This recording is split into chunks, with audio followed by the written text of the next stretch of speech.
성벽이 건축되매 문짝을 달고 문지기와 노래하는 자들과 레위 사람들을 세운 후에 내 아우 하나니와 영문의 관원 하나냐가 함께 예루살렘을 다스리게 하였는데, 하나냐는 충성스러운 사람이요 하나님을 경외함이 무리 중에서 뛰어난 자라.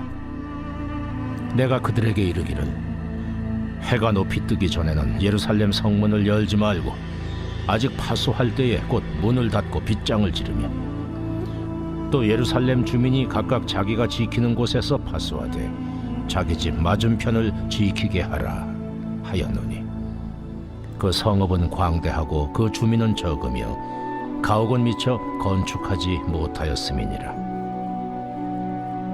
내 하나님이 내 마음을 감동하사 귀족들과 민장들과 백성을 모아 그 계보대로 등록하게 하심으로 내가 처음으로 돌아온 자의 계보를 얻었는데, 거기에 기록된 것을 보면 옛적에 바벨론 왕 느부갓네살에게 사로잡혀 갔던 자들 중에서 노임을 받고 예루살렘과 유다에 돌아와 각기 자기들의 성읍에 이른 자들, 곧 스룹바벨과 예수아와 느헤미야와 아사랴와 라아мя와 나하마니와 모르드게와 빌산과 미스베렛과 비그웨와 느훔과 바나와 함께 나온 이스라엘 백성의 명수가 이러하니라. 할렐루야. 우리 위대하신 주님의 이름을 찬양합니다. 놀라우신 주님의 영광을 송축합니다. 우리 그 하나님 앞에 우리 마음과 뜻과 정성을 다해 감사와 찬양과 영기와 존귀의 큰 박수 올려드리며 나아가겠습니다. 찬양받기 합당하신 주님, 언제나 우리의 예배의 유일한 주인 되신 주님의 이름을 찬양합니다. 주님 홀로 영광과 찬양을 받아 주시옵소서.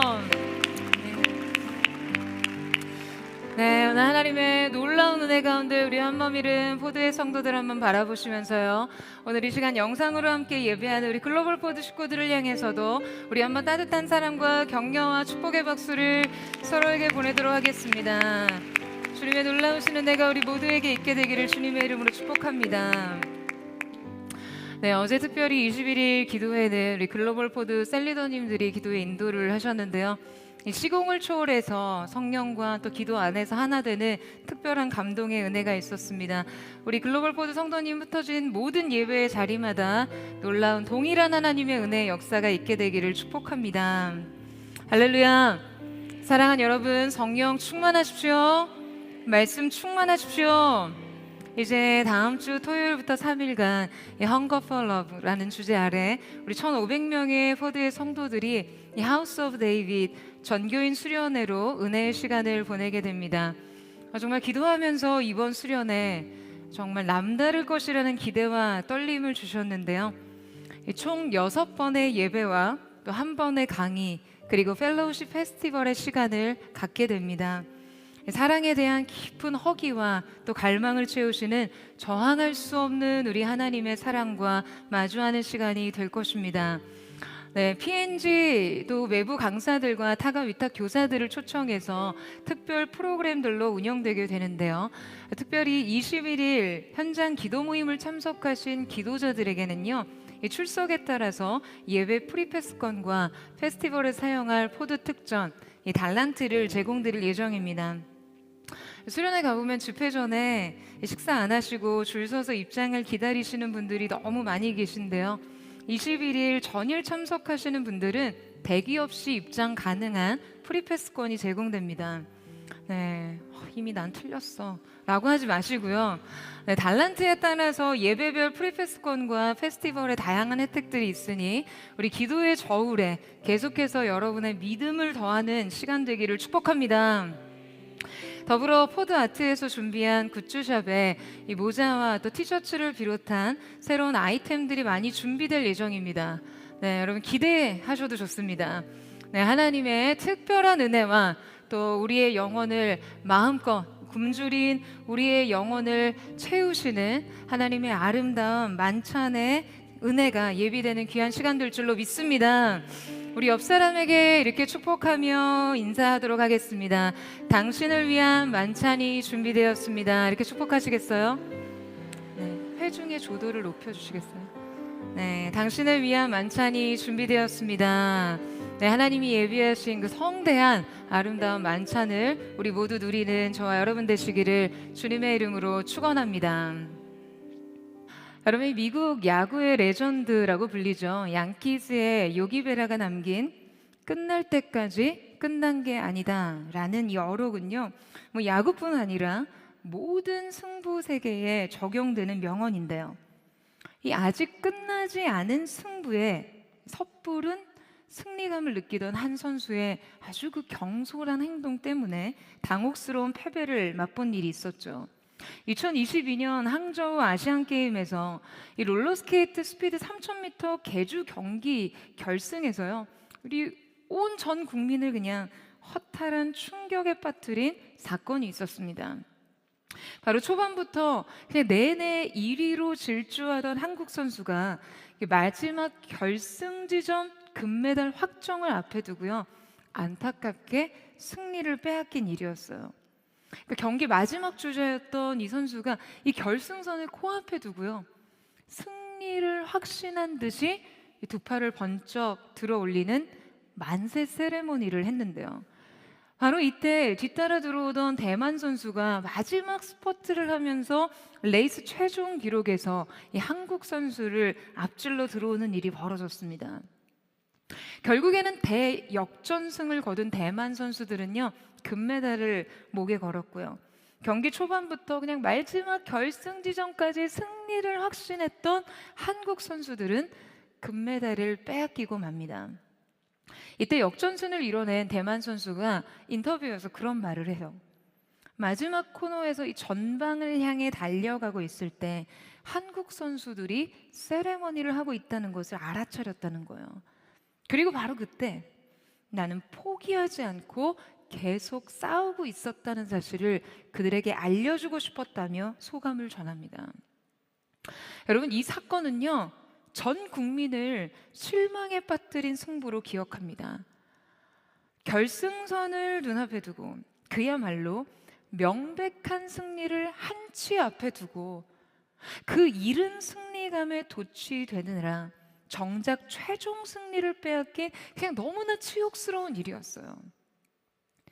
여러분, 이렇듯 어느 누군가는 아직 오지 않는 승리에 때이른 도취감에 빠져 있는데요, 진정한 믿음의 거장과 실력자들은 이미 이룬 승리에 대해서도 절대 도취나 황홀경에 빠지지 않는다는 사실을 오늘 말씀을 통해 확인하게 됩니다. 오늘 우리가 함께 살펴볼 말씀은 이 느헤미야의 예루살렘 성벽 재건이 완수된 이후의 상황을 다루고 있습니다. 우리가 이 재건 역사 과정을 함께 살펴보고 있지만 여러분이 성경의 기록만을 특별한 의식 없이 따라가다 보면요, 어느 지점에서 혼란이 찾아옵니다. 어떤 혼란인가? 그래서 지금 성벽 재건됐다는 거야? 아니야. 뭐 이런 혼란 말이죠. 왜냐하면요, 지금 느헤미야가 이 필생의 사역, 이 전부를 건 성벽 재건 사명을 완공함에 있어서 특별한 조명을 하고 있지 않기 때문이에요. 느헤미야의 자신의 삶 전부를 담보로 한 이 재건 사업이 단 52일 만에 완료된 이후에도요, 이 일에 어떤 특별한 감정이입이 없다는 점을 매우 주목해 볼 만합니다. 성벽이 재건되고 나서 이 재건의 완성에 대해 그가 무슨 이렇게 테이프 끊고 떡 나눠 먹고 박수치고 fanfare 울리듯이 뭔가 비장하고 웅장한 클라이맥스 같이 이 일을 다루고 있지 않다라는 것이죠. 대신 곧바로 이스라엘 공동체의 조직 재정비와 영적 회복 사역에 착수합니다. 이 남다른 느헤미야의 남다른 행보를 통해 그가 자신에게 주어진 인생 사명과 성취를 과연 어떻게 대하고 관리하는지를 배우게 되는데요. 자, 우리 함께 1절 말씀을 같이 읽겠습니다. 1절 말씀 시작. 성벽이 건축됨에 문짝을 달고 문지기와 노래하는 자들과 레위 사람들을 세운 후에. 자, 탁월한 믿음의 거장 느헤미야의 인생 관리론 첫 번째는 도구로 인식하라입니다. 자, 저를 한번 따라해 보시겠어요? 도구를 도구로 인식하라. 자, 방금 읽은 7장 1절에서의 말씀은 문법적으로 와우 계속법을 거듭 사용하며 설명하고 있는데요. 자, 여러분, 이 와우 계속법이라는 것은요, 어떠한 행동이 쉬지 않고 계속해서 일어나는 연속성을 강조해주는 표현이에요. 말하자면 예루살렘 성벽이 완성된 이후 곧장 문짝을 달았고, 문짝을 단 후에 곧바로 사람들을 세웠다는 것이죠. 그러니까 매우 신속한 후속 조치가 잇따랐다는 것은요, 지금 이것은 느헤미야에게 있어서 매우 치밀하게 계획된 행동을 지체 없이 실행해 나갔다라는 것을 알 수 있게 합니다. 자, 그렇다면 그는 성벽의 완수 이후에 조금도 쉴 틈 없이 바로 이러한 일에 착수했던 것일까요? 어떻게? 왜 그렇게 했을까요? 여러분, 그가 사명을 이룸에 있어서 성벽의 제거는 반드시 필요한 과업이었지만, 지금 여러분, 그가 성벽을 세우는 건축가가 아니었잖아요. 건축가가 아니라 사명자였죠. 그래서 이 성벽의 물리적 완성은 그에게 그 자체로 목적이 되지 않았습니다. 여러분, 우리가 인생을 살아가면서 언제나 경계해야 하는 것이 바로 이 점이에요. 느헤미야와 달리 우리의 삶에서 목적과 과업이 쉽게 혼동되고요, 대체된다는 것을 주의해야 합니다.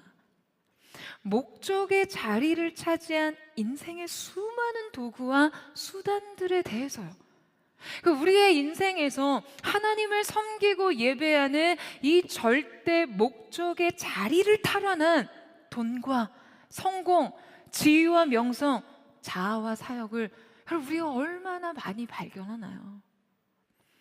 사실은 하나님을 위한 일이라고 하고서는 내 자아가 중심이 되고, 사역 그 자체가 집착의 대상이 되고, 성공 그 자체가 인생 목표가 되고, 돈 그 자체가 절대 우상이 된 건 말이에요. 여러분, 절대 목적과 도구를 혼동해서는 안 됩니다. 여러분, 아멘이세요? 이 메타인지에 대한 매우 흥미로운 강의 영상을 본 적이 있었어요. 초등학생들을 대상으로 한 사회 실험을 소개하고 있었는데요, 바로 이 초등학교 3학년 4개의 학급에서 실행된 사회 실험이었습니다. 먼저 이 실험은요, 처음 일반 교실에 들어가서 여러 가지 형태의 물체들을 보여주고는 그 중에 5개를 선택해서 새롭고 뭔가 창의적인 것을 만들어 보라고 제시합니다. 이때 보통 많은 아이들이요, 가장 쉽고 가장 단순한 형태의 물체를 고른다고 해요. 뭐 세모, 네모, 뭐 원형 등의 그런 기본 도형 말이죠. 그러니까 작은 도전이기는 하지만 모험은 부담이 되니까 가장 안전한 선택을 하는 거예요. 그리고 결과적으로는 이 반에서는요, 남자 아이들의 90%는 자동차를 만들고 여자 아이들은 집을 만들었어요. 그러니까 자연스럽게 결과가 획일화되고 평준화되었습니다. 그 다음 2반에 들어갔는데요, 2반에서는 이 실험의 제시어들을 의도적으로 조금씩 비틉니다. 그러니까 제안에 시차를 좀 주는 거예요. 그러니까 미션을 제시하기에 앞서서 일단 물체와 도형을 먼저 보여주고요, 자, 각자 마음에 드는 것을 이전 학급과 똑같이 5개를 고르게 합니다. 그러면 아이들은 일반과는 달리 조금 더 난해한 형태의 도구들도 과감하게 골라요. 그런 후에 아이들에게 자, 이제 이 도구들을 이용해서 새롭고 신기한 무언가를 만들어 보라고 미션을 줍니다. 그러면 아이들은 하나같이 자신들이 앞서 단순하고 쉬운 도형을 조금 더 쉬운 거를 선택할 걸, 그것을 선택하지 않은 것을 후회한다고 해요. 그러니까 형태가 난해할수록 이 미션을 완수하는 것에 큰 부담을 느끼는 것이죠. 하지만 결과적으로는 일반 아이들보다는 확실히 더 창의적이고 다양한 작품들을 만들어냈습니다. 그 다음 3반에 들어가서는요, 아예 실험 순서를 뒤바꿉니다. 가장 먼저 아이들에게 너희들이 뭔가를 만들면 뭘 만들래? 라는 목표를 먼저 제시하는 거예요. 그러니까 이때 아이들은요, 과감하고 창의적인 발상들을 막 거침없이 말하기 시작합니다. 심지어 막 세계 평화와 조국 통일, 핵무기, 뭐 이러한 이상을 위해 무언가를 만들겠다는 비전까지 말합니다. 그런데 그리고 나서 이 아이들에게 물체를 제시하는 거예요. 지금 너희가 지금 말한 것을 이 물체 중 5개를 골라서 그걸 만들어 봐. 여러분 졸지에 아이들이 이 도형들로요, 세계 평화와 핵 문제를 해결해야 합니다. 그러니까 이 비전을 이룰 수 있는 무언가를 만들어내야 해요. 그러니까 여러분 아이들이 얼마나 아우성이겠어요. 하지만 바로 이때부터 아이들은 물체와 도형을 선택하는 데 있어서 너무나 날카롭고 신중한 접근을 하게 됩니다. 그러니까 일반과 이반에서 아이들은 대부분 물체를 그냥 어떠한 형태에 의존해서 골랐는데요. 말하자면 네모, 세모 뭐 이런 단순한 형태 말이에요. 근데 3반 아이들은 거의 모두 이 물체에 다가가서 이 물체를 더 면밀하게 관찰하고 만지고 무게를 측정하고 굴려보기까지 합니다. 그러니까 이 물체를 다양한 각도로 탐색하고 다양한 차원으로 접근해 보는 거예요. 그리고 이제 마지막으로 4반에 가서는요, 3반과 모든 조건을 동일하게 제시합니다. 먼저 너희들이 무엇을 만들고 싶은지 목표와 비전을 스스로 제시하게 한 후에 도구와 물체를 선택하게 하고서요, 그 다음에 급기야 이 도구를 옆 사람과 바꾸게 합니다. 예상치 못한 돌발 상황에 직면시키는 거죠. 그러니까 자기의 목표를 생각지도 못한 엉뚱한 조건으로 완수해야 하는 어려움에 봉착한 것이에요. 그런데 여러분, 결과는 너무나 놀랍습니다. 이때 바로 정말 놀랄 만큼의 창의적인 작품들이 나왔어요. 여러분, 지금 이 실험을 통해서 우리가 알 수 있는 것이 무엇입니까? 비슷한 평균적인 능력을 가진 아이들이 똑같은 조건의 도구를 가지고 똑같은 시간 내에 무언가를 만들었어요. 그런데 결과는 판이하게 달랐습니다. 여러분 지금 어떠한 조건만을 다르게 했을 뿐이었죠? 바로 인식의 순서요. 도구를 보기 전에 먼저 나는 무엇을 만들기를 원하는가를 고민한 사람은요, 전혀 다른 결과물을 만들어냅니다. 많은 사회학자들은 인간이 도구를 먼저 보면 절대로 큰 목표를 이룰 수 없다라고 말해요. 여러분 이 점을 반드시 기억하셔야 돼요. 여러분의 인생의 수많은 도구를 그저 도구로 인식하셔야 합니다.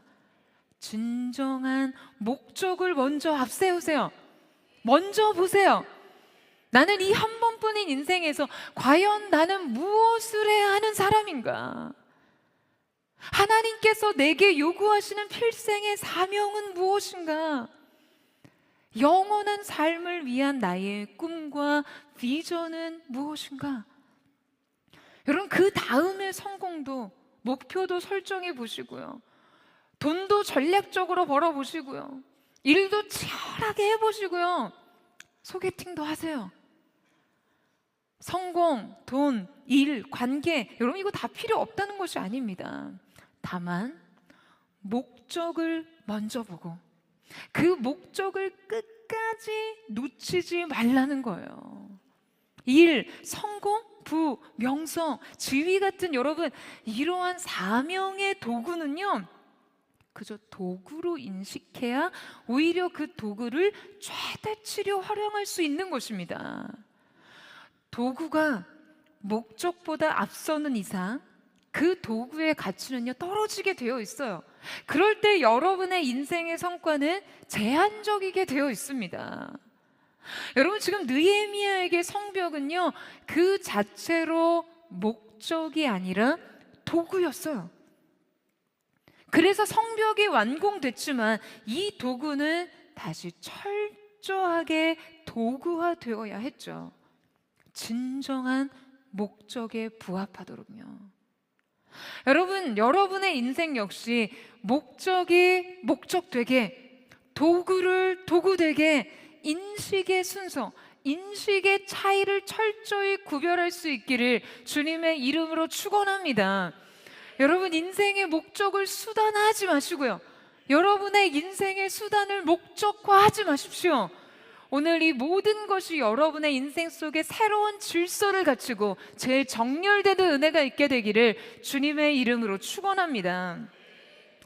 탁월한 믿음의 거장 느헤미야의 인생 관리론 두 번째는 완료형이 아닌 진행형의 삶을 살라입니다. 자, 저를 한번 따라해 보세요. 완료형이 아닌 진행형의 삶을 살라. 자, 우리 함께 2절에서 3절 말씀을 같이 읽겠습니다. 시작. 네오 하나니와 영문에 관한 하나냐가 함께 예루살렘을 다스리게 하였는데 하나냐는 충성스러운 사람이요 하나님을 경외함이 무리 중에서 뛰어난 자라.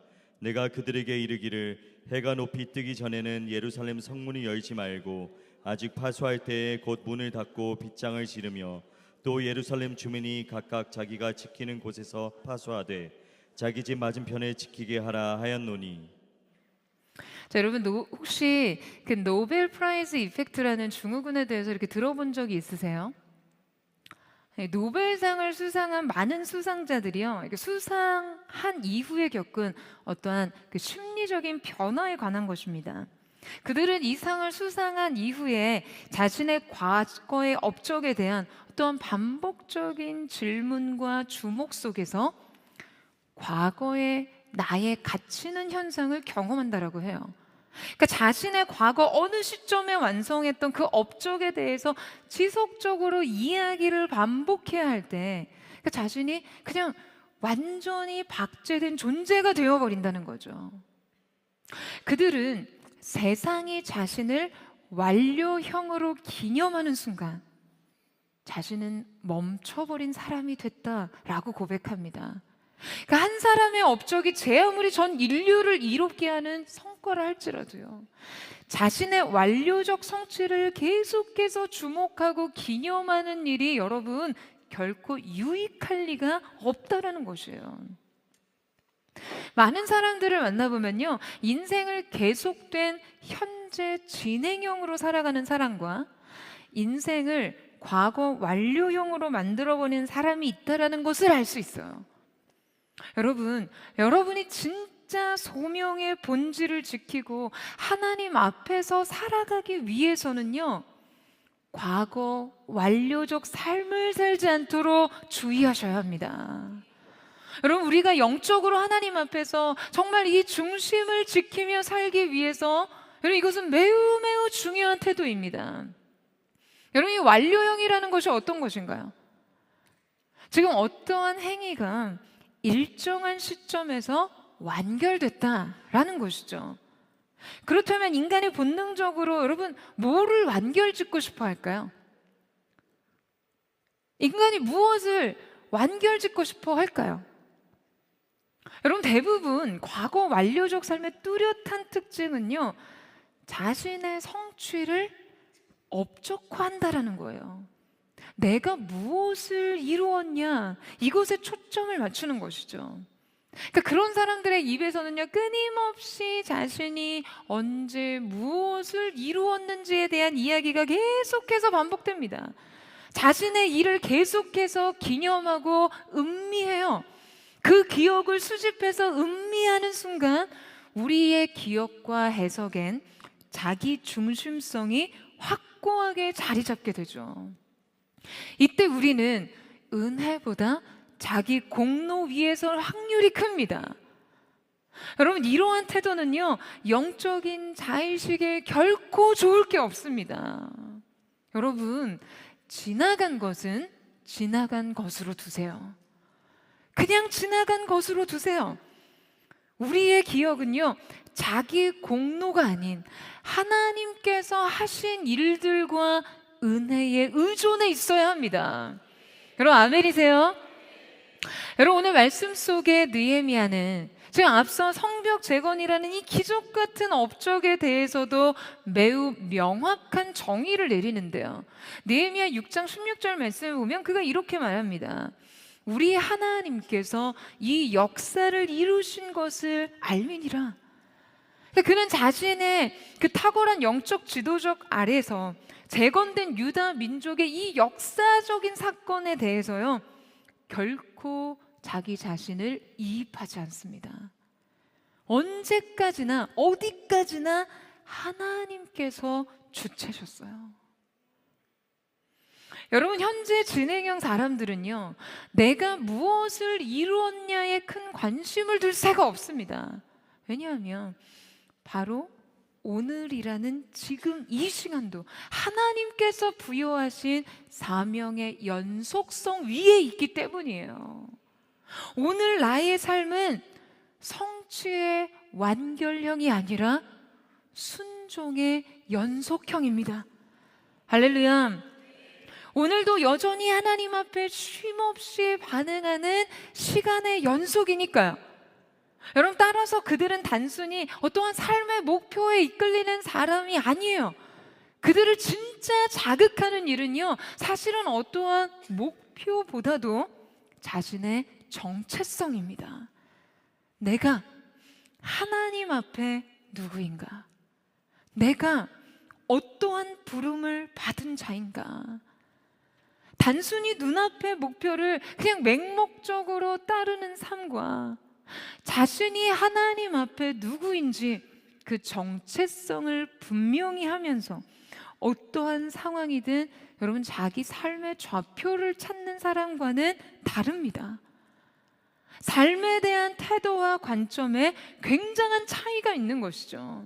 여러분, 이 느헤미야는요, 성벽 재건이라는 목표보다도, 이 눈에 보이는 목표보다도 사명자로서의 자기 정체성이 훨씬 강한 사람이었어요.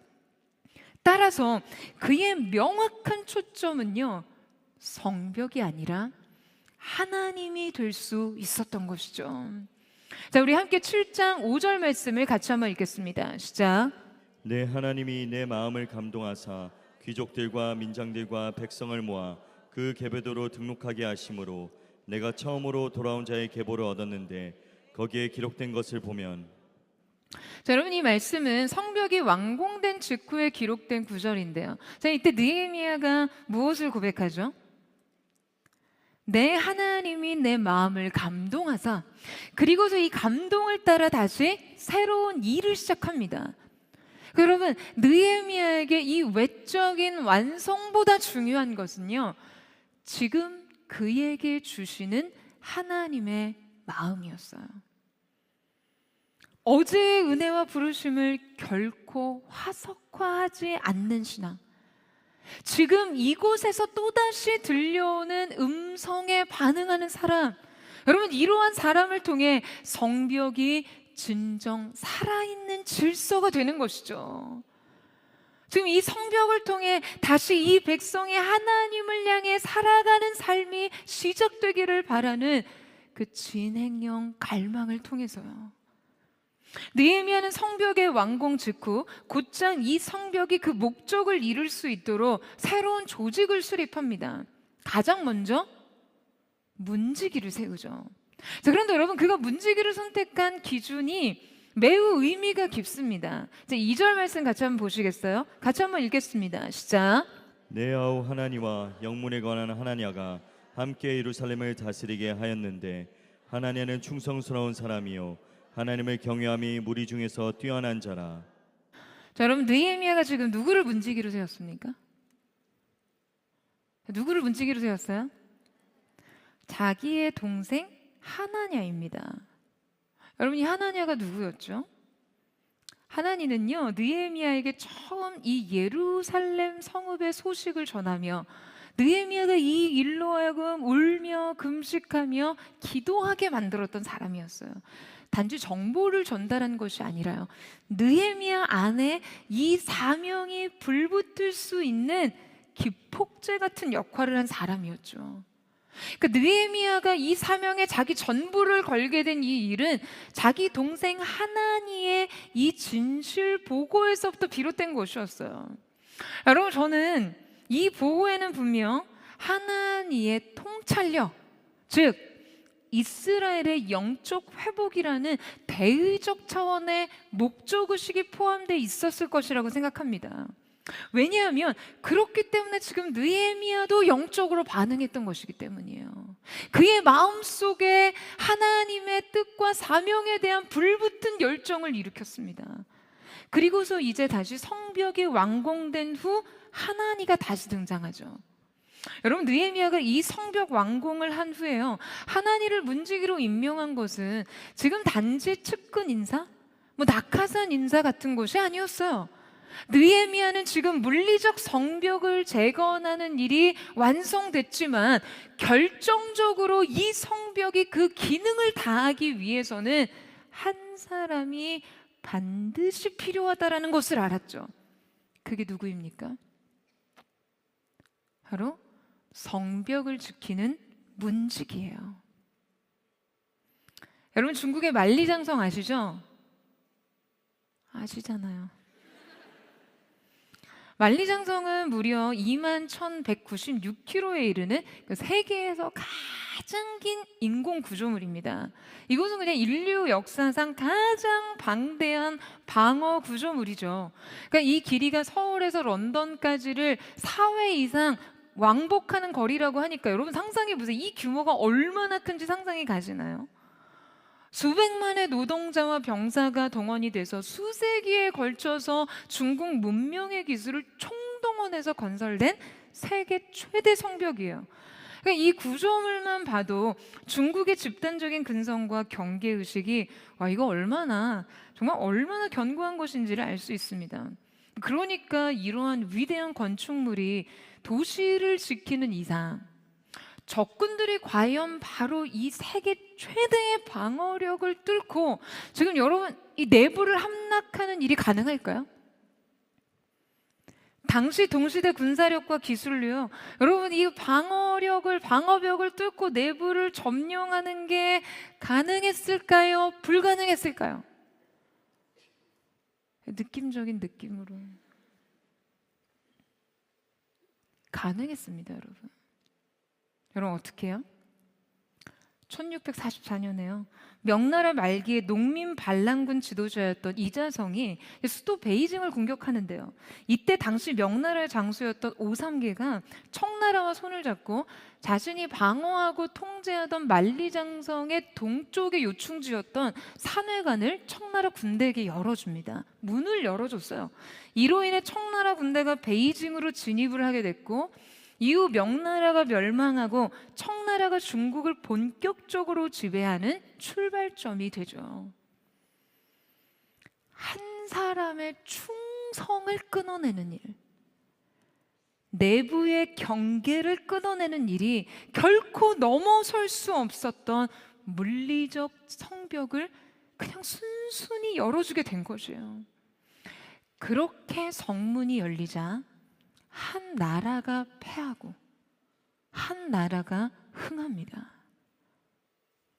여러분, 느헤미야는 이 성벽이 진짜 재구시를 하기 위해서는요, 결국에 그것을 그저 완성된 구조물로서가 아니라 현재에도 진행 중인 본질적 기능을 갖춰야 한다라고 생각한 것이죠. 여러분, 성벽이 완성된 건축 구조물이 아닌 재기능을 하기 위해서는요, 성벽의 분명한 목적을 이해해야 합니다. 지금 이 성벽 재건을 통해서 하나님께서 원하시는 근본적인 목적이 무엇이었나요?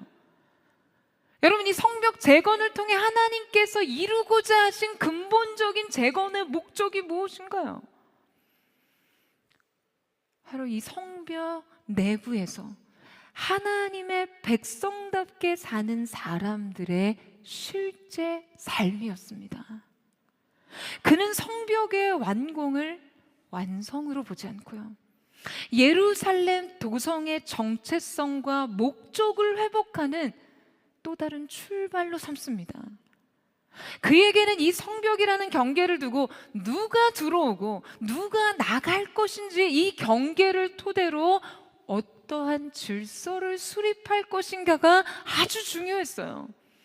여러분, 이것은 바로 어떠한 질서로 살아갈 것이냐를 결정하는 핵심이었거든요. 그래서 이 사명을 가장 깊이 이해한 한 사람을 문지기로 세운 것이죠.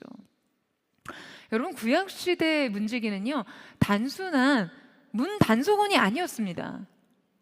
성전과 성벽의 출입을 통제하고 거룩과 속됨의 경계를 지키고 누가 과연 이 처소에 출입할 자인지를 분별하는 사람이었어요.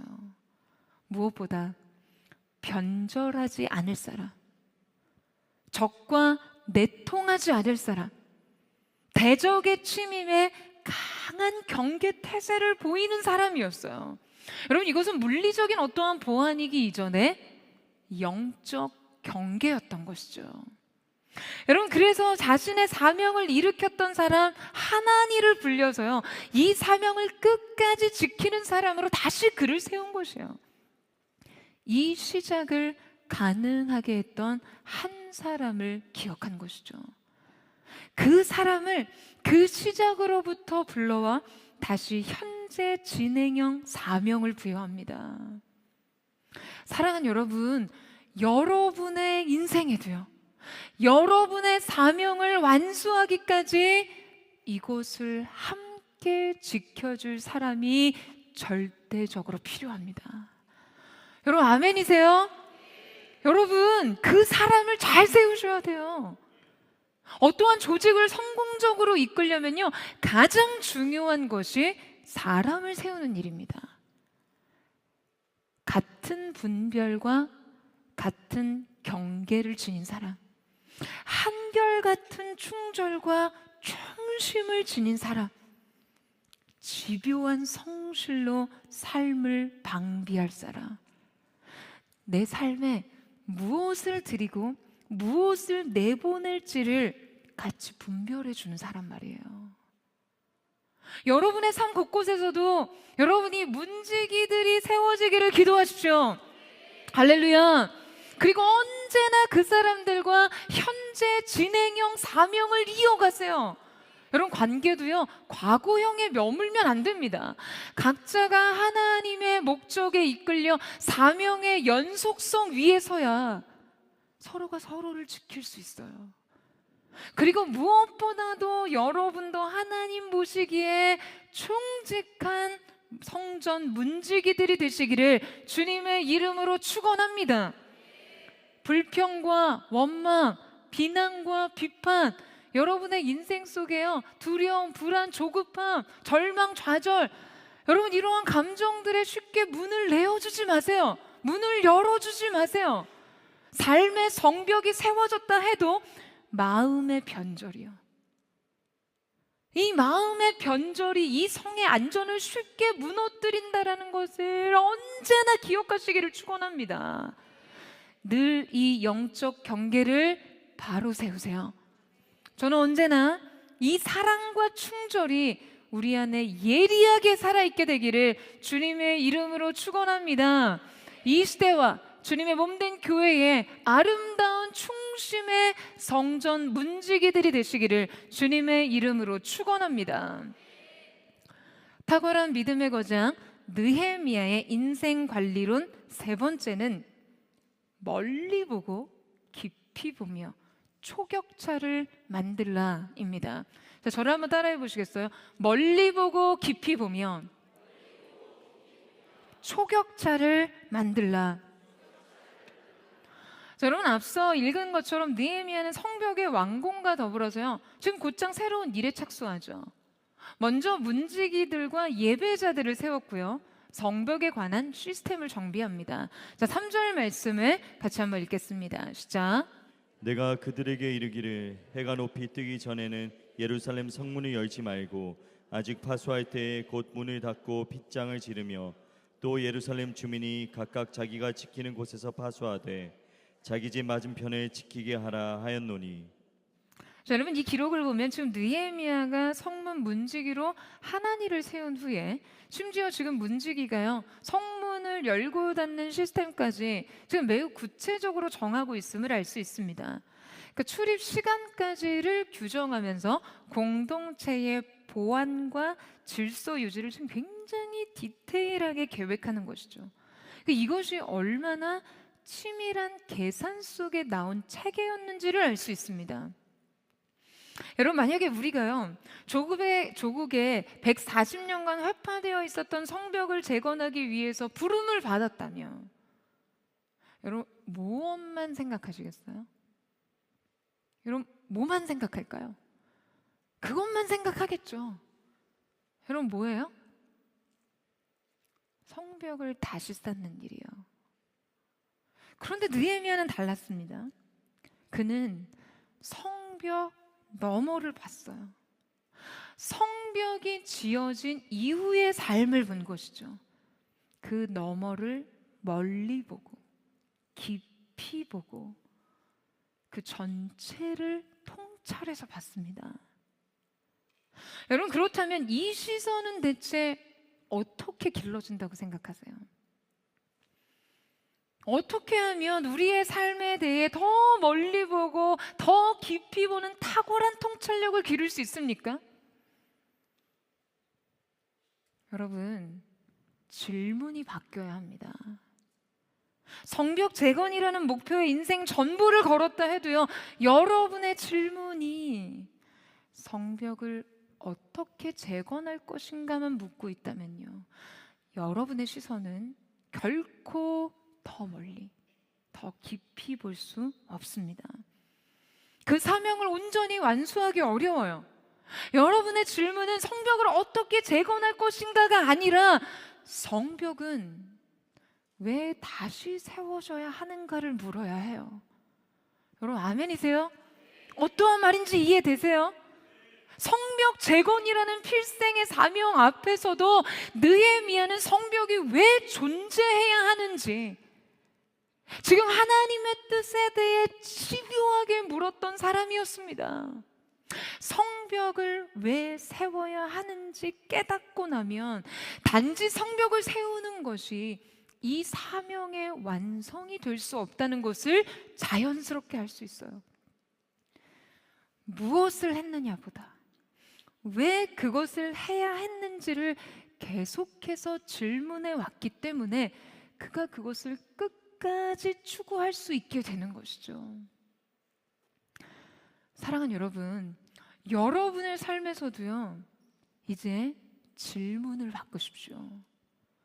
여러분 일을 할 때도요, 질문을 바꿔보세요. 하나님, 어떻게 하면 이 계약 성사시킬 수 있을까요? 어떻게 하면 돈이 더 잘 벌릴까요? 승진할 수 있을까요? 어떻게 하면 배우자를 만날 수 있을까요? 가 아닙니다. 주님, 저를 왜 이곳에 보내셨나요? 여러분 그곳을 물으세요. 여러분의 삶을 향한 하나님의 꿈을 물으세요. 그리고 들으세요. 해결을 구하기 이전에 하나님의 뜻을 구하십시오. 여러분 그래야 삶이 이해가 되고 그래야 진정한 완성을 이룰 수 있습니다. 할렐루야. 성벽의 외적인 완성은요, 그에게 그저 디딤돌에 불과했어요. 성벽은 그에게 단순히 외부의 적을 막기 위한 어떤 도시의 경계와 방어벽의 의미만도 아니었습니다. 성벽은 예루살렘이 하나님의 백성이 거주하는 거룩한 도시로서의 소속을 결정하는 경계였어요.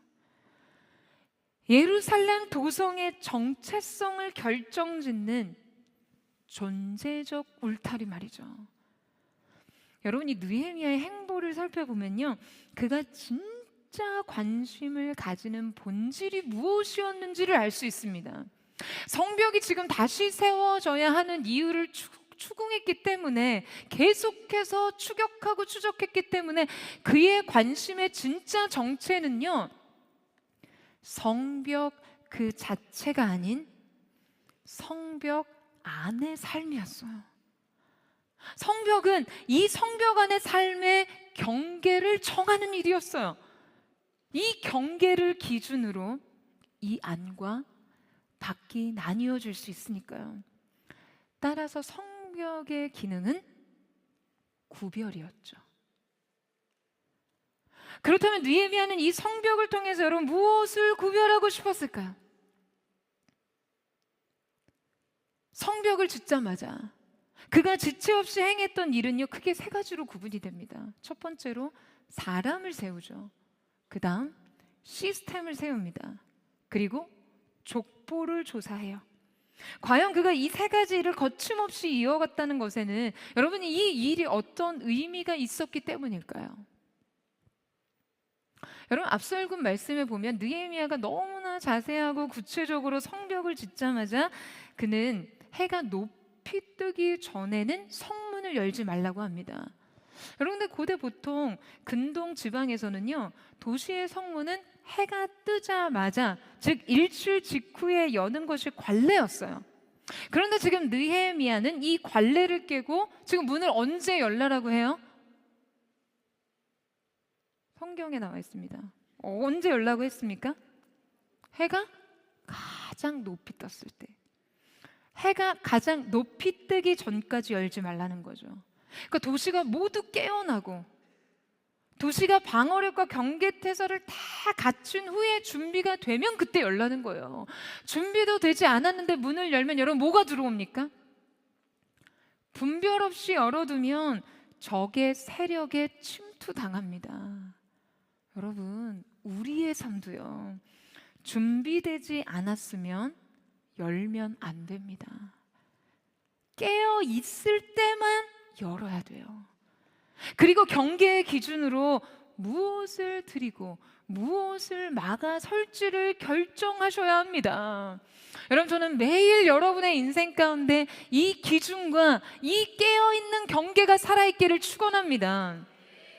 여러분 느헤미야가 얼마나 철저하게 이 문을 누가 열고 닫을지, 누가 들어오고 나갈지를 주목하고 있는지 느껴지지 않으세요? 그가 이것마저도 재정비하고 통제하면서 성벽 안의 삶을 그 어느 것도 쉽게 훼손하지 못하도록 철저하게 경계하고 지키고 있는 것이 느껴지지 않으세요? 여러분 느헤미야에게 성벽은요, 성 안의 삶을 위한 것이었습니다. 여러분 이 시스템의 정비를 들여다보면 느헤미야가 정작 주목하고 있는 것이 무엇인지를 알 수 있어요. 바로 성벽에 누가 들어올지 말이죠. 그 다음 느헤미야는 족보 조사를 시작하는데요. 자, 4절에서 5절 말씀을 같이 읽겠습니다. 시작. 그 성읍은 광대하고 그 주민은 적으며 가옥은 미처 건축하지 못하였음이니라. 내 하나님이 내 마음을 감동하사 귀족들과 민족들과 백성을 모아 계보대로 등록하게 하심으로 내가 처음으로 돌아온 자의 계보를 얻었는데 거기에 기록된 것을 보면. 자, 여러분 느헤미야의 족보 조사는요, 단순한 행정 업무 지시가 아니었습니다. 자, 느헤미야가 주목했던 것이 무엇인가? 과연 이 안에 살아가야 할 사람들은 누구인가라는 거예요. 자, 여러분 자연스럽게 이 질문은 지금 무엇을 정의하는 것입니까? 이 안에 살아갈 사람들의 정체성을 정의 내리겠죠. 느헤미야는 성벽이라는 이 물리적 토대를 근거로 누가 이 안에 속할 사람인가를 재정의했다라는 것을 알 수 있습니다. 누가 과연 이 성벽 안에 거하는 하나님의 백성인가를 재확인하고 재구성하는 영적인 작업을 완수했다라는 거예요. 그러니까 말하자면요, 새로운 정체성의 수립입니다. 성벽 제거는 성벽 그 자체가 목표가 아니었어요. 성벽 안에 사는 사람들의 삶이 하나님의 백성답게 회복되는 그곳에 있었던 것이죠. 성벽이라는 경계는요, 여러분 이 회복을 위한 것이었습니다. 외관을 갖추고 외형을 갖추는 것이 아니라 내용을 갖추는 일이요. 여러분 오늘은 포드 예배의 여러 가지 분기점이 되는 예배입니다.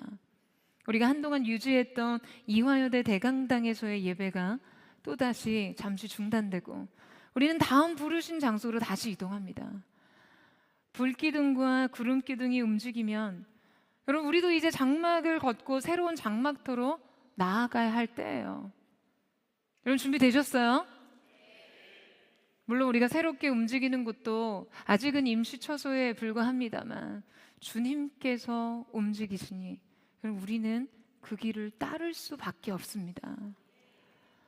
여러분 매주 새로운 장소를 물색하고 협의하는 과정이요 지금 5개월 이상 지속되고 있는데요. 제가 어느 날은요 하나님 앞에서 마음이 너무 괴로워서 엎드렸어요. 지난 시간에 제가 내렸던 수많은 선택과 결정들을 돌아보고 또 돌아보고 곱씹으면서 만약 그때 내가 다른 결정을 했다면 지금 성도들이 조금 덜 고생했을까? 이런 생각들이 저를 정말 많이 괴롭혔어요. 하나님, 이 상황을 어떻게 받아들이고 어떻게 해결해야 할까요? 주님께서 여시면 닫을 자가 없는데 굳게 닫혀있는 문들 앞에서 과연 하나님께서 지금 저와 포드에게 원하시는 것이 무엇인지, 우리에게 찾으시는 믿음이 무엇인지를 묻고 또 물었어요. 그런데 그날 주님께서 저에게 주신 말씀이 그 이후 저의 영적인 시선을 완전히 전환시켰습니다. 그것은 바로 퍼레이드였어요. 워십 퍼레이드요. 이것은 자연스럽게 포드의 정체성과 관련이 있는 것이죠. 여러분, 저희가 퍼레이드 오브 데이빗이잖아요. 맞죠? 하나님께서 지금 그렇게 말씀하셨어요. 지금 너희는 너희 부름의 사명대로 퍼레이드 중이다. 지금 너희는 예배할 곳이 없어서 장소를 찾아다니는 것이 아니라 내가 부른 곳에 서서 예배를 세우고 있는 것이다. 나의 통치를 선포하고 있는 것이다 라는 마음을 주셨어요.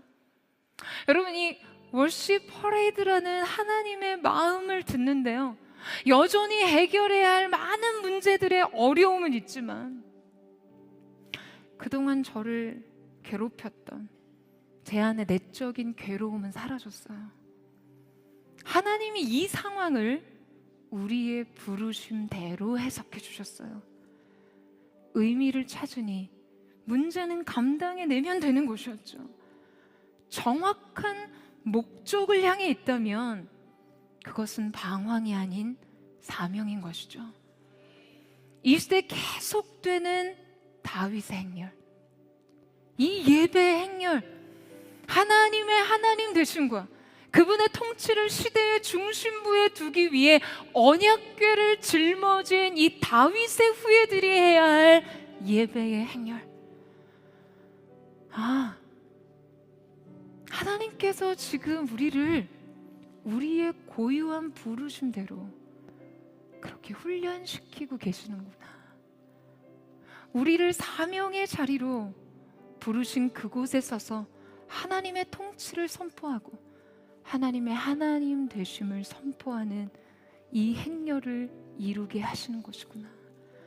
여러분, 이거를 깨닫고 나니까 저는 자연스럽게 교회의 진짜 교회됨에 집중할 수 있었습니다.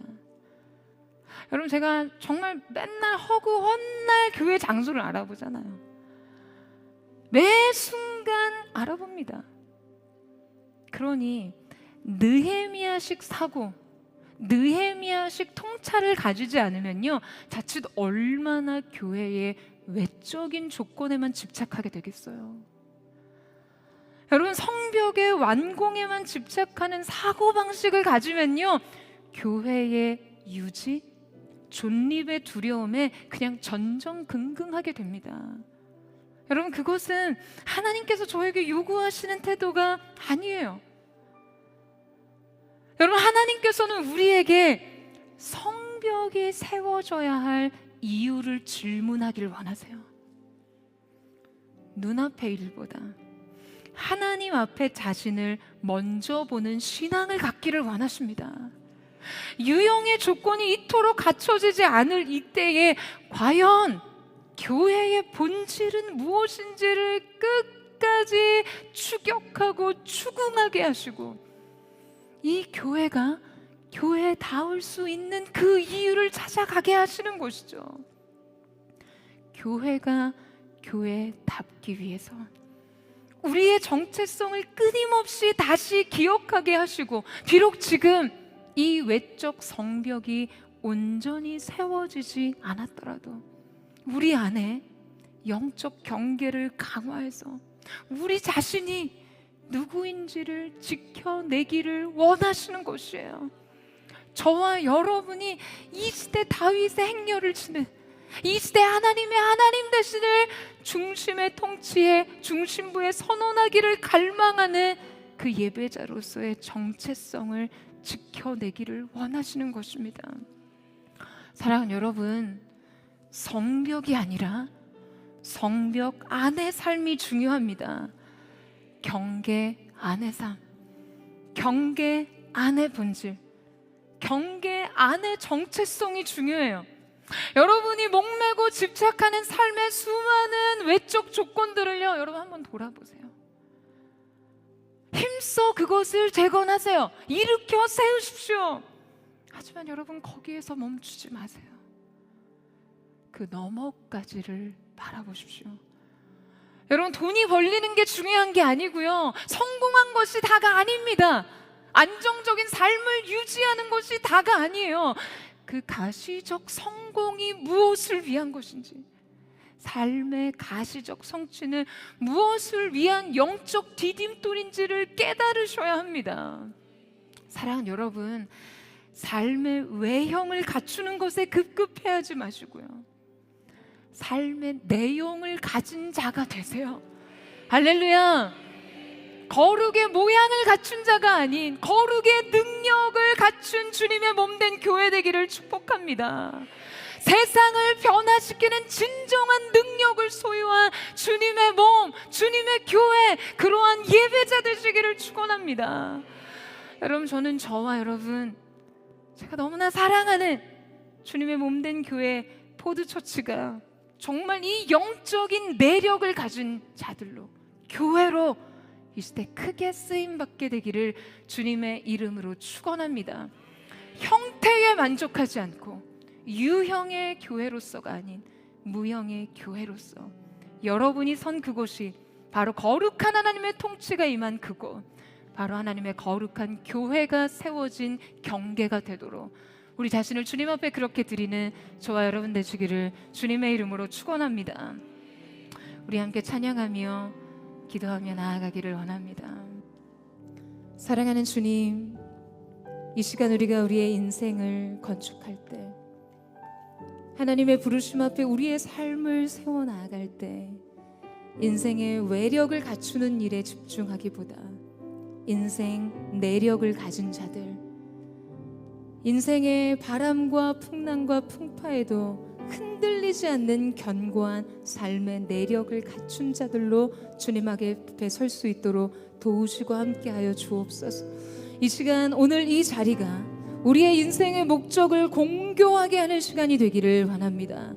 변함없는 주님을 향한 우리의 인생의 목적, 그 부르심과 이 시대적 비전 앞에 우리의 자신을 정조준할 수 있는 새로운 영적 질서가 확립되게 하시고 우리의 삶이 주님 앞에 재정렬되는 거룩한 은혜가 있게 하여 주시옵소서.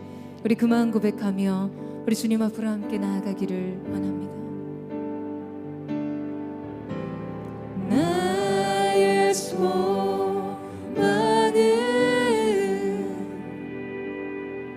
주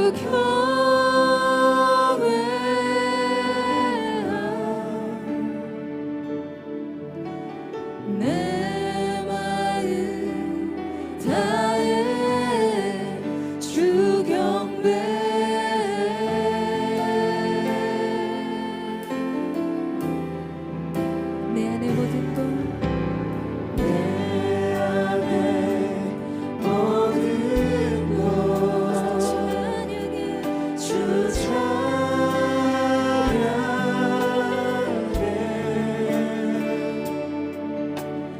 주님만 사모해 영원히.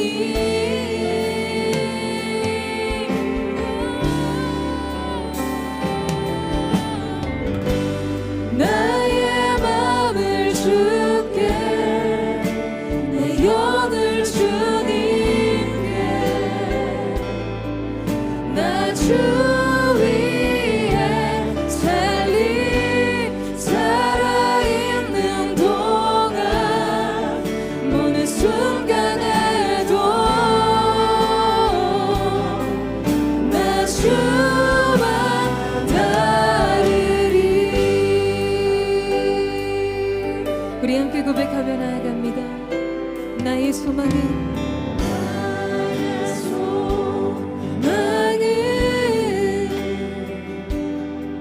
주 경외야.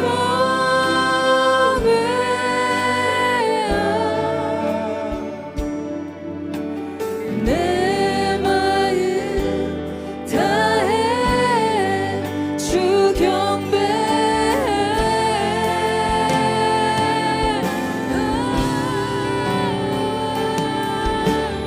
내 안에 모든 것 주 찬양해. 주 찬양해.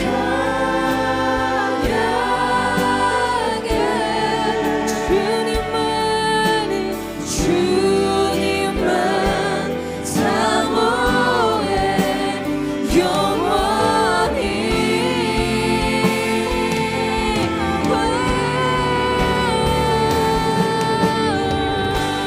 나의 맘을 주께, 내 영을 주님께,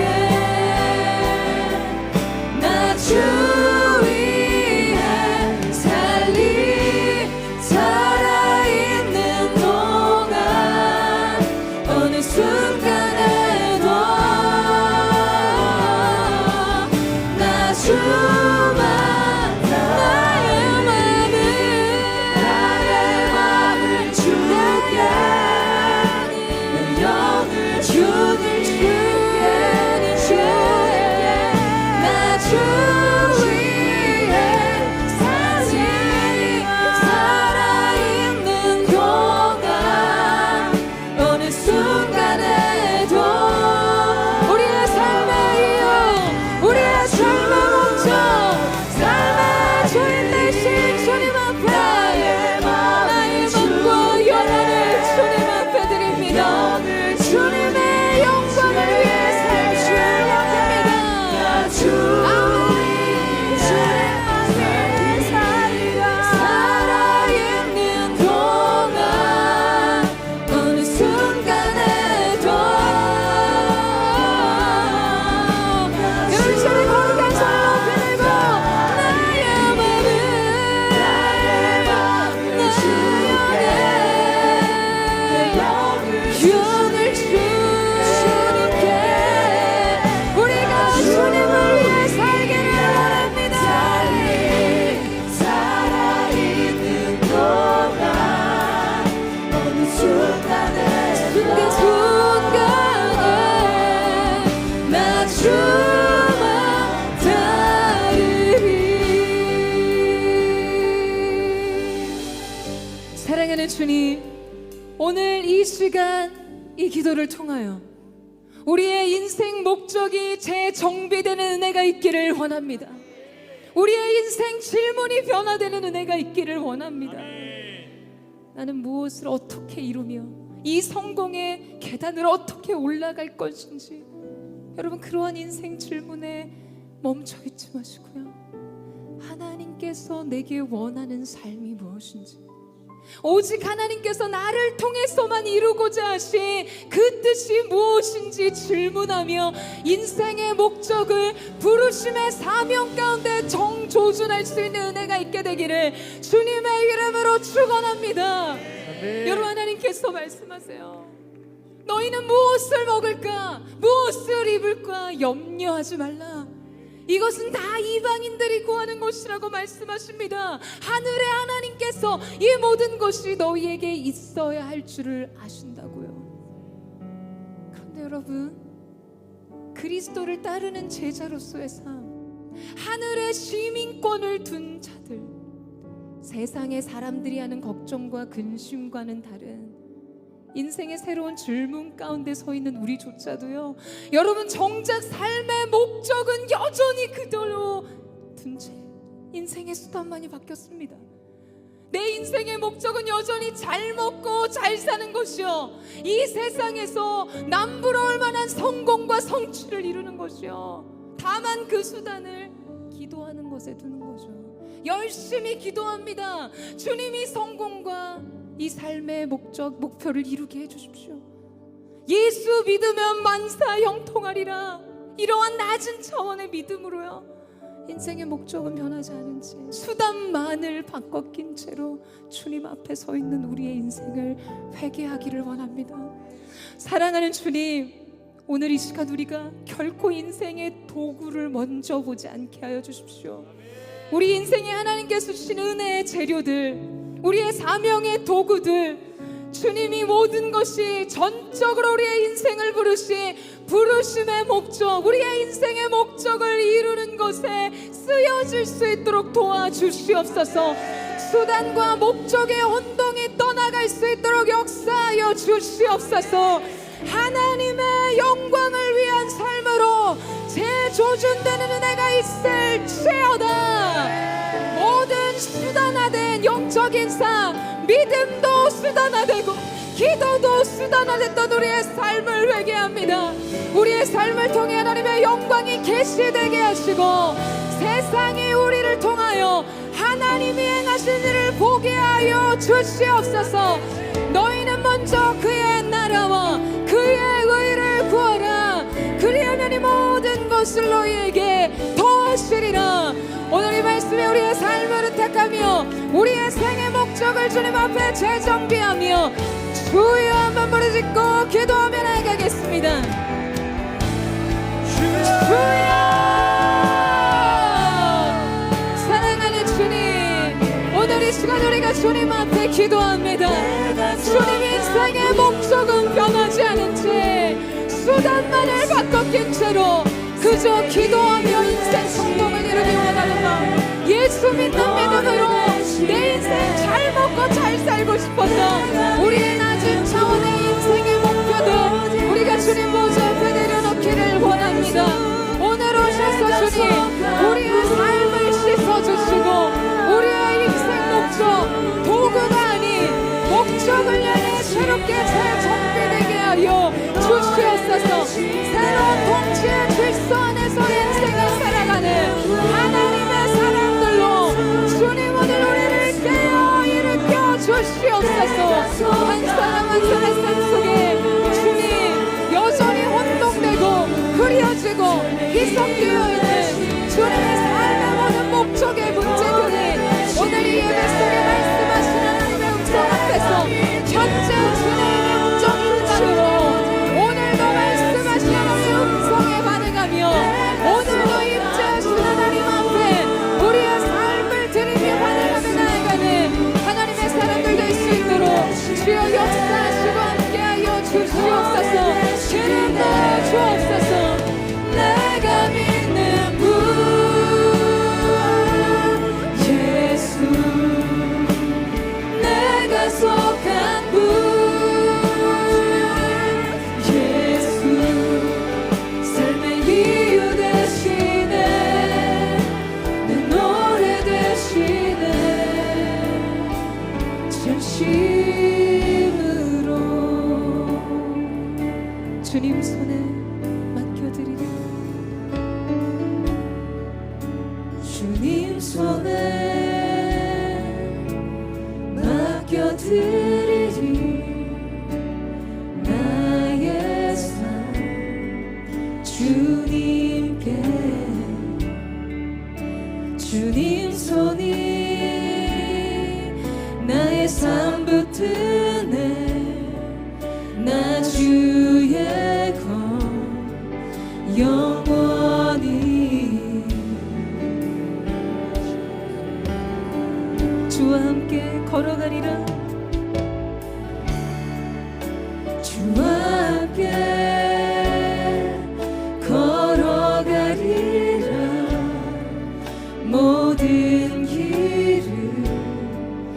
주실래 주 뜻 안에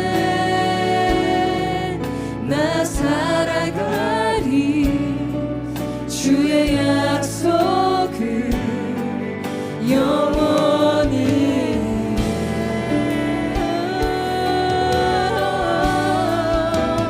내가 믿는 분 예수 내가 속한 분 예수 삶의 이유 되시네 내 노래 되시네 내가 믿는 분 오직 예수 내가 속한 분 예수 삶의 이유 되시네 내 노래 되시네 내가 믿는 분 예수 내가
속한 분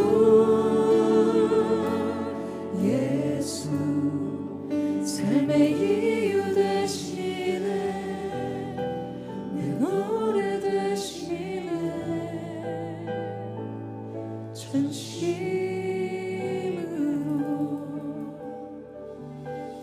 사랑하는 여러분, 이 시간 우리의 인생이요 성벽 그 자체를 재건하는 것에 집중되지 않기를 원합니다. 더 멀리 보세요 여러분. 더 깊은 것을 통찰할 수 있는 초격차의 믿음의 삶의 길이 여러분에게 열려지기를 축원합니다. 사랑하는 주님, 오늘 이 시간 우리가 우리의 인생 외형을 갖추는 일에 급급하지 않게 하여 주십시오.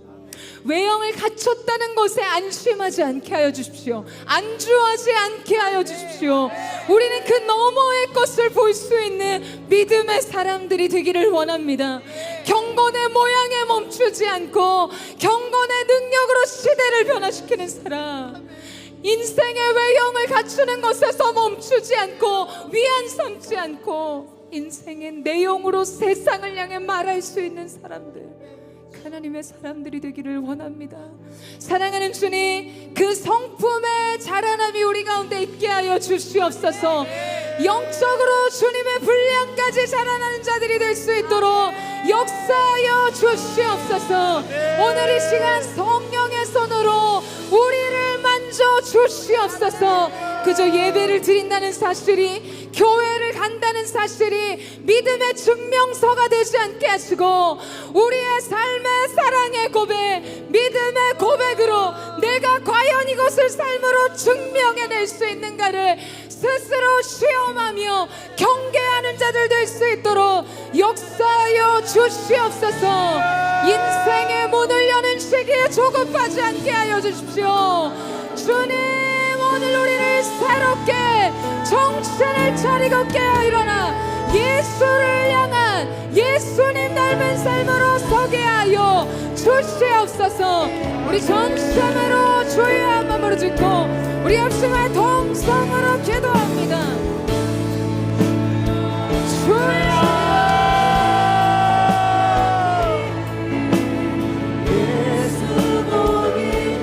사랑하는 주님, 오늘 이 시간 우리가 우리의 인생에 외여 그저 세상에 말하는 좋은 직장에 다니고 주님 돈을 벌고 지혜와 명성과 인생의 성취를 이루는 것에 멈추지 않게 하시고, 그 너머에 하나님이 우리의 삶을 보시네. 그 삶의 내용을 갖춘 자, 거룩의 능력을 지닌 자, 경건의 내용을 지닌 자들로 주님 앞에 세워질 수 있도록 역사하여 주시옵소서.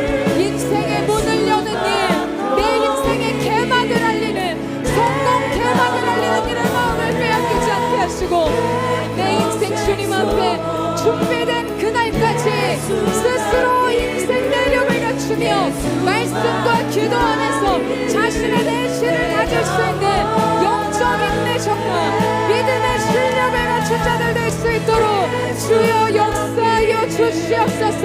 끝에 끝까지라도 달려가는 믿음, 그 순전한 사랑을 주께 고백하는 하나님의 사람들 될 수 있도록 주님 역사하여 주시옵소서.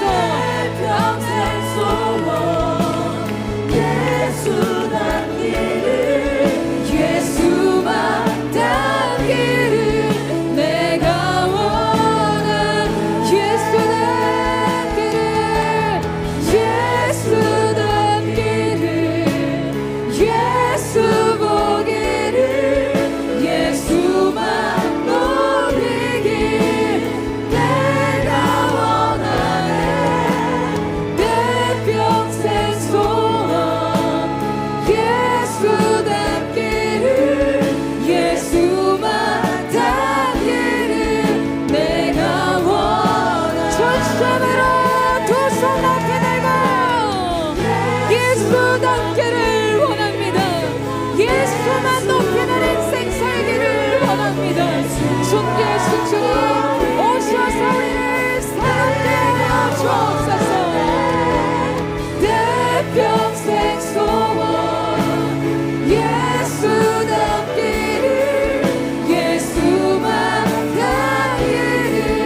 우리 다시 한번 주님 앞에 예수 닮기를, 예수 닮기를, 예수 보기를, 예수만 보기를 내가 원하네. 내 평생 소원, 예수 닮기를, 예수만 닮기를 내가 원하네. 사랑하는 주님, 우리 가운데 착한 일을 시작하시니가 그리스도 예수의 날까지 이루시기를 갈망하는 믿음으로 현재 진행형적 사명의 자로 살아갈 수 있도록 역사하여 주시옵소서. 우리의 삶이 그 어느 것에나 안주하거나 멈춰있지 않게 하시고 주님 앞에 자라나는 인생 될 수 있도록 역사하여 주시옵소서. 우리 한 번 더 기도하며 나아갈 때 우리 포드의 미래를, 포드의 앞날을 하나님 손에 의탁하며 기도하며 나아가기를 원합니다. 특별히 다음 주부터 있는 3일간의 Hunger for Love, 하우스 오브 데이비 전교인 가족 수련회 가운데 주님의 영을 물 붓듯이 부어 주시옵소서. 저항할 수 없는 하나님의 사랑 앞에 우리 모든 인생이 대면하여 서는 시간 될 수 있도록 역사하여 주시옵소서. 아멘. 주님, 그렇습니다. 내가 이 사랑을 만나기 위해 이곳에 왔습니다. 주님 앞에 고백할 수밖에 없는 그 사랑이 우리를 기다리고 있음을 보게 하여 주십시오. 그 사랑이 우리를 변화시키며 우리가 어떠한 인생을 살아야 하는지를 가리키는 이정표가 되게 하여 주시옵소서. 여러분, 우리는 방황하지 않습니다. 우리는 사명의 길을 가고 있습니다. 주님이 이 시대 다윗의 후예들이 주님의 영광의 언약궤를 짊어졌습니다. 주님 앞에 묻습니다. 다음은 어디입니까, 주님? 주님이 원하신다면 원하시는 곳 어디든지 우리가 주님의 영광을 선포하며 이 시대의 중심부의 하나님의 통치를 선포하는 다윗의 행렬로 일어나기를 원합니다. 거룩한 예배자들이여 일어날지어다. 2달간의 희와 여대에서 드린 이 모든 예배, 주님 은혜를 주신 하나님 앞에 감사와 찬양을 드립니다. 이곳 가운데 하나님의 거룩한 영으로 기름 부으셔서 우리의 예배가 지나간 모든 것이 하나님의 통치와 나라가 선포돼 거룩한 주님의 그릇더기가 세워진 것이 되게 하여 주시옵소서. 우리 주님 앞에 모두의 앞나라를 택하며 감사와 기쁨으로 주의 마음을 짓고 기도하겠습니다.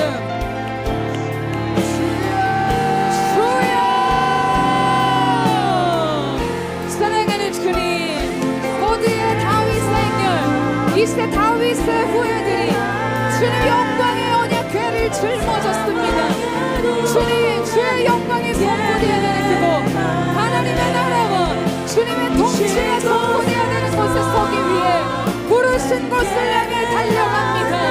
우리 앞에 주님이 계시기에 그 어떤 두려움도 망설임도 없이 우리는 달려갑니다. 거룩하신 성경이 우리의 앞서는 불기둥과 구름기둥으로 우리의 길을 인도하시고 오직 이 시대의 주인이 하나님 되심을 보게 하여 주십시오. 헝거포여 하나님 전교인 수련회 가운데 예정되는 것을 물어뜯듯이 주님께서 단 한 사람도 없이도록 하게 하시고 우리 성령님 강권하시는 대로 역사하여 주시옵소서.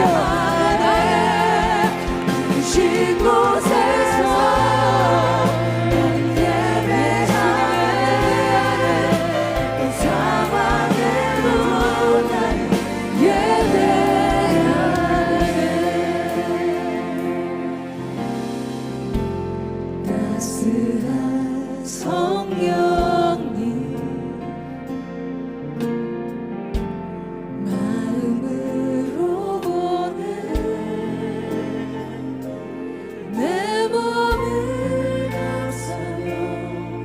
주어지는 편안함 만족함을 느끼네. 사랑과 진리의 사랑과 진리에 한 줄기 빛보네 한 줄기 빛보네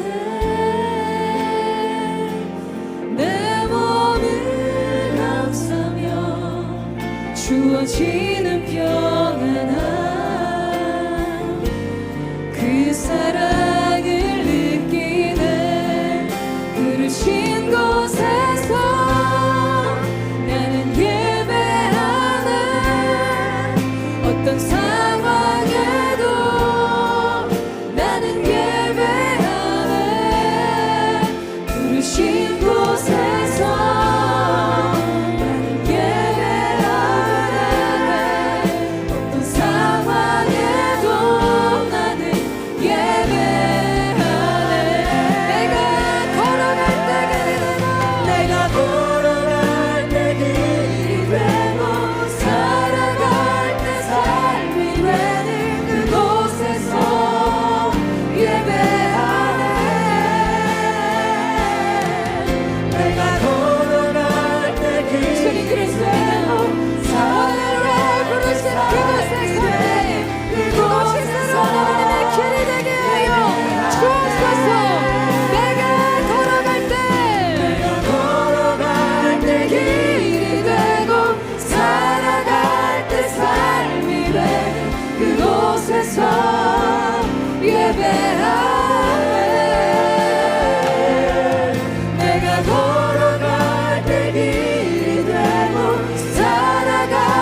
오늘 주께서 부르신 그곳이 어디든 주님 우리는 준비가 되어 있습니다. 하나님의 부름에 우리의 인생과 교회를 부르시는 주님의 음성에 아멘하며 주님 앞에 환호하며 달려갈 준비가 되어 있습니다. 사랑하는 주님, 이 모든 걸음이 주님의 영광이 되게 하여 주십시오. 순종의 연속형 안에서 계속된 현재 진행형의 믿음으로 주 앞에 서게 하셔서 사랑하는 주님, 이 워십 퍼레이드를 통하여 하나님의 통치와 하나님의 영광, 그 하나님의 하나님 되심이 우리의 시대와 세대 속에 미약한 우리의 걸음을 통해 선언되게 하여 주시옵소서. 예배자들이여 깨어 일어날지어다. 거룩한 다윗의 후예들은 일어날지어다. 사랑하는 주님, 지난 2달의 시간 속에 이와 여자 대학교로 우리를 부르셔서 이곳에서 하나님의 예배를 선포하고 하나님 교육의 중심 가운데 하나님 신본주의적 관점의 세계관, 하나님의 하나님 되심의 예배를 선포할 수 있는 은혜를 주심에 감사합니다. 주님, 이 대학으로부터 이 시대 귀한 여성 지도자들이 일어나게 하여 주시옵소서. 이 세를 다시 먹여 살릴 영적 어미들이 일어서게 하여 주시옵소서. 거룩하신 주님의 뜻이 일어날지어다.